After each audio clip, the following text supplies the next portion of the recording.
A shocking exchange between Labour MP Mike Tapp and Green Party leader Zack Polanski took place on social media this week, where Tapp tried to essentially goad Zack into committing a terror offence. In response to the court backing the government on the Palestine Action ban, Zack tweeted this. This government's branding of protest as terrorism has seen grandparents arrested and dragged through the court simply for holding up signs. It's deeply authoritarian when people are speaking out against a genocide and for a free Palestine. And you know what? He's completely right.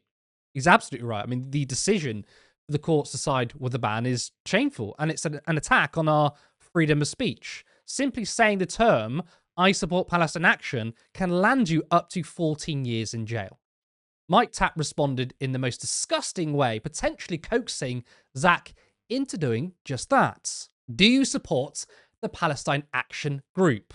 I mean, there's almost no words, isn't it? Given that his government has made that, just saying I support Palestine Action a terrorist offence or terror offence, if Zack had replied, yes, that would have been a terror offence, that is utterly revolting from a government minister. Now, Owen Jones called out Mike Tapp, which led to this exchange. The more I think about this, the more shocking it gets. A government minister asked a political opponent a question, knowing that if he'd answered yes, he would be arrested and potentially imprisoned. That's thanks to his government's unhinged law. It is so disturbing. And he responds with, I'm more disturbed that you spent the night thinking about me. The anti-Semitism I've woken to from the extreme left overnight is utterly unhinged, shameful, and disturbing. I'm sorry, but Tapp doesn't get to claim he's received anti-Semitic abuse from the extreme left after trying to goad a Jewish political leader to potentially prison. Now, I haven't seen any anti-Semitic comments, but rather, most people have been calling out his shameful behaviour. But is it any surprise that Tapp is a Zionist? Is it any surprise that he was made the honorary vice president of Labour Friends of Israel? Lewis, do you think Mike Tapp should be sacked for this? Well, I think anybody who's a member of the Labour Friends of Israel should be sacked anyway. But yeah, it's obviously disgusting and goading. His background is very interesting. Like, he joined Labour while he was in the army, and he's like former National Crime Agencies, worked in intelligence. So it's not even just a case of like he knew what he was doing as a legislator to try and goad Zack Polanski into doing it. It was almost like he understands almost like the full consequences of it, even from his professional perspective with his background. And again, it's obvious what he was doing.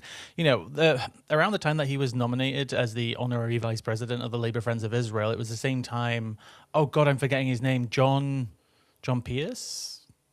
Don't sue me. Who was made the head of the Labour Friends of Israel? I don't know if he was part of the party, but this is the same guy who, at the same time, John went to Israel, wrote an article in the Jerusalem Post, basically celebrating how Labour is literally going to crack down on protesters. That's what they did. It was an op-ed that's in the Jerusalem Post. You can go and see it. It said that the Labour Friends of Israel oppose arms sales being restricted. It opposes. Oh no, what did it say? It said the arrest warrants against Netanyahu and Yoav Gallant were questionable and dubious, if I remember correctly. So that's who essentially these people are. He's not even doing it from a perspective of like, maybe he's got no affiliation with Israel or supporting it in any way. He's doing it specifically from that position. Labour Friends of Israel are now hiding the list of their members. We don't know who is on the Labour Friends of Israel, but nobody should be on them at this point. There should be no members. It should have been made extinct by now with what is currently going on. And our government, they're still writing angry letters and strongly worded joint letters with other countries to say, what you're doing in the West Bank is very, very naughty. Please stop. And then they don't do anything else. So what else are we going to expect from a Labour MP just like this? I think he might be referring to John Mann, like the anti-Semitism czar. And I think that's one of our commentators says.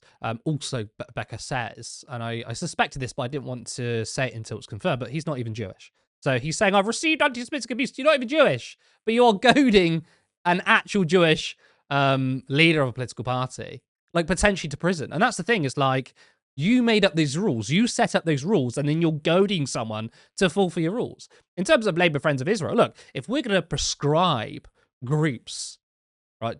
Describe people as terrorists, right? To be honest, if you want balance, we should be prescribing Labour Friends of Israel.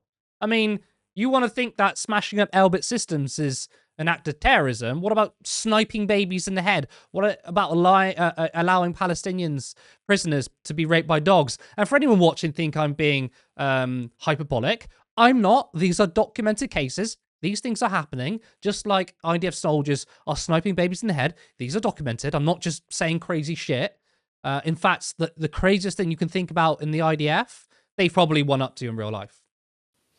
Yes, I just double checked. It is actually John Pierce, MP. He's no longer, because he got promoted in the government. He was the head of the Labour Friends of Israel. He was put to that position around the same time as Mike Tapp. And again, like, call me conspiratorial, right? Because obviously we got the reporting previously that Mandelson was helping with the new MPs who were coming in. Both of these people, Mike Tapp and John Pierce, essentially the guy in charge of Labour Friends of Israel and the honorary vice president, both brand new MPs, both elected to the position of the Labour Friends of Israel. It seems like quite a weird job to be going in straight away. So is it people within the party who are more friendly towards the state of Israel who are helping get some of these MPs in? Obviously, we saw leading up to the Labour election, the Labour winning election, what was happening across the country with, Faiza Shaheen, who we interviewed about her getting kicked out because she was basically seen as too left. And obviously that happened to other candidates too. So why is it we've got these two new MPs who are at the head of this, what is a prominent group within the Labour Party, within Parliament? It just doesn't make sense to me. But what else are we going to continue to expect from this government? They're not going to do anything else. I don't think they're going to do anything further. I think they recently sanctioned some more settlers, which obviously isn't going to do anything. They've made their position very clear at this point. And I feel like the time passed long ago on this topic, where it comes to where do Labour stand and what are their chances of ever going back to a party who might hold Israel more accountable than they're doing now, which isn't very much. And I think it's just gone. I think the infrastructure and the foundation of the party has been changed so much that it's not even possible to capture it back. So I think anybody who is under the illusion that maybe they could stay in the Labour Party to change it for the better should think about maybe going somewhere else. And that's not even a promotion of anywhere else. I try to stay distance from any particular party or person or endorsing them, but the time has gone to, even defend who these MPs are, who they stand for, what they're defending, especially after what we've seen over the last week with Palestine Action and also the Fulton 4 as well. It continues just to disgust me every single day. I completely agree with you. I think anyone who thinks that the Labour Party can be changed, or anyone who's expecting the party to change under Andy Burnham, I think it's you're naive. Not to be rude, but I think you are. And to be honest, if Andy Burnham changes some things, the only things I can see him changing are domestic policy, moving the economy maybe slightly to the left. There is one thing he absolutely will not change, and that's foreign policy, specifically on Israel. So, like, no matter who is Labour leader, you're right. It's not about the person. It's about the structures, isn't it? And obviously the structures are essentially pro-Israel.